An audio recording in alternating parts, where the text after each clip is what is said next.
libre. Yes po. Robinson. Wala kang masakyan? Puro puno? Robinson dito. Oh, tara, halika. Robinson Galleria. Opo. Ah, kaya ito. Robinson.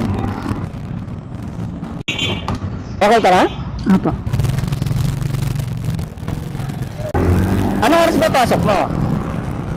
Po, Anong oras pasok mo? alas 9. Alas 9. O sige, gagawa natin paraan. 8:44 na eh. Ano problema? Puro puno yung mga jeep doon? Opo, pag ganito. Pag ganitong oras lang. Opo. Nagre-rescue kasi ako dyan ng mga pasahero, yung mga walang masakyan, yung mga late na. Kaya nagbayad ako kay tatay, sabi ko itawag na ako ng pasahero. Kuya, ilang taon mo nang ginagawa to yung pag-alilibreng sakay? Hindi ko na maalala kung kailan eh.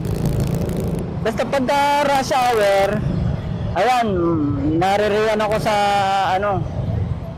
Ortigas Avenue kasi maraming walang masakyan dyan eh.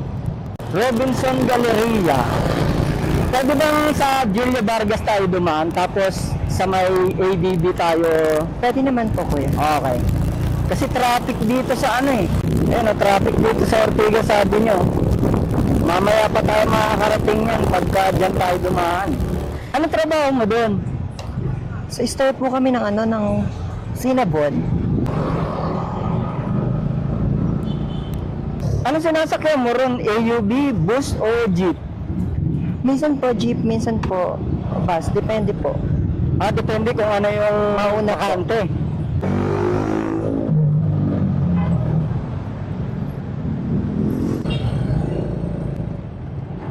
Di ba nagbablog ka daw po? Po? Nagbablog ka daw po? Opo, nagre-rescue po ako ng mga pasahero. Aninin mo, kuya, sa ano? Name ng page, eto. Para mapalo ko na rin, kuya, kasi, pasasalamat. Eto.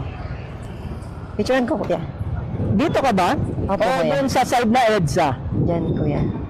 Pero ngayon, kuya, medyo sara. Hindi yan yung pinakaan eh. Then pa magbubukas yan. Pwede, kuya, doon tayo sa MEDSA. Sa EDSA na side? Apo. Sige, ikot tayo. Doon ba ang employees entrance? Opo, kuya. Hindi dyan sa dito na? Apa. Thank you, kuya. Ito yung gamit mo. Ayan Ayan, sa'yo na yan. Thank you. You're welcome po.